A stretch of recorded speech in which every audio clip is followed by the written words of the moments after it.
Ah yes, 2004, what a year. Shrek 2 dominated the box office, Britney Spears and Usher ruled the airwaves, and in this world where fast food reigned supreme, a man named Morgan Spurlock decided to take on a challenge that would change the way people thought about McDonald's forever.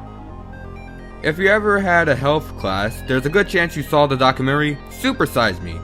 This film was released in 2004, which was a social experiment by Morgan Spurlock. He basically did a Mr. Beast style challenge before it was cool.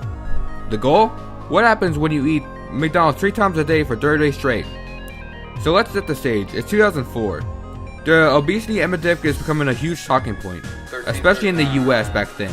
I mean, it is now, but there wasn't much awareness for it back then. There wasn't much public awareness about how fast food was really impacting health. Enter Morgan Spurlock, a filmmaker who wanted to shine light on this issue in the way no one else did before. He had committed himself to eating only McDonald's for an entire month and documenting the effects on his body. And oh, every time someone asked him if he wanted to supersize his meal, he said yes. Sounds simple, right? But the results weren't exactly everything. Now, most people already knew that fast food wasn't exactly the healthiest choice, but Morgan Spurlock took things to the new extreme. And his body quickly started to deteriorate, where people are talking about the weight gain, fatigue, and yeah, even his liver started showing signs of major damage. Oh yeah, speaking of that, he wasn't shy about telling us about his more personal side effects. I'm getting this really weird feeling right in my midsection, like basically in my penis right now. Yeah, his performance started to decline too. But that's not all. Morgan Spurlock visited multiple doctors who told him his liver is in trouble, and his cholesterol is spiking, and his overall body is falling apart. You're probably thinking, well duh, if you eat McDonald's every day, what do you expect? But back then it was pretty eye-opening for a lot of people. Look at the state of fast food and health crisis brewing in America. The title Super Size Me refers to a supersized option McDonald's used to offer back in the day. You could have a supersized meal for a few cents more, and you get an enormous amount of food. That part of the film hasn't aged too well because McDonald's no longer offers that option anymore after the film came out and received like a bunch of praise online. But here's where things get complicated. In recent years, Super Size Me has faced a lot of criticism, not just for the shock tactics it's tried to use, but its use of fast food to make it look bad. But also because of Morgan Spurlock himself. You see, in December 2017, during the height of the Me Too movement, Spurlock made a shocking confession on Twitter where he admitted to multiple sexual acts. But that wasn't all.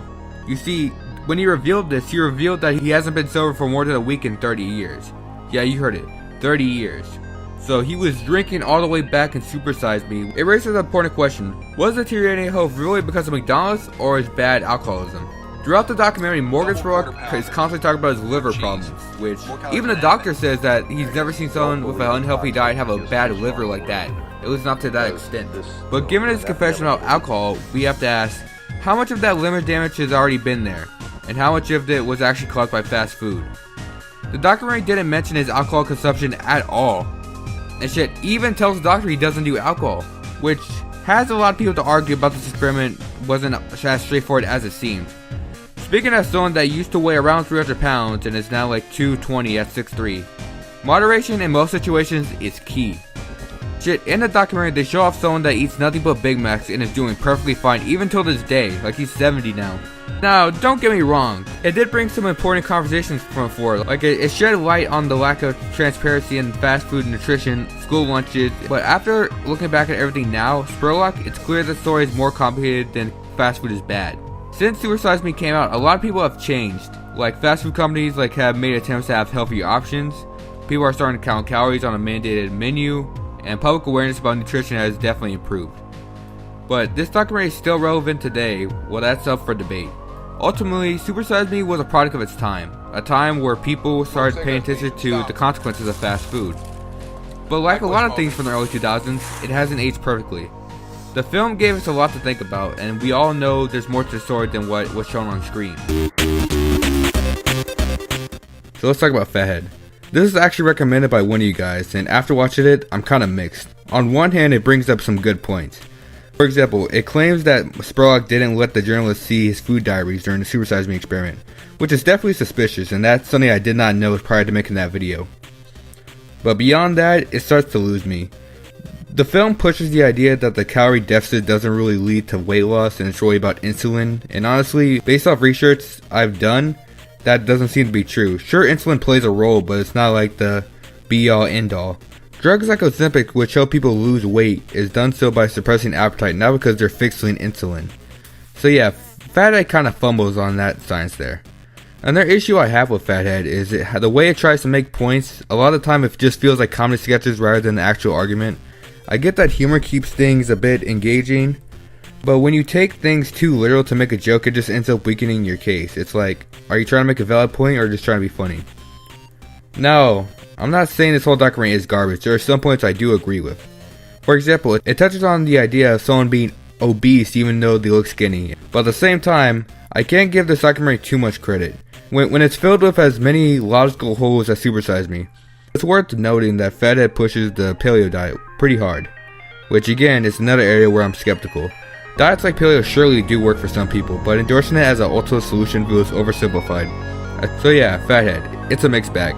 It has some good points, like calling out Morgan Spurlock's lack of transparency, but it's also guilty of oversimplifying complex issues and throwing in some bad science along the way.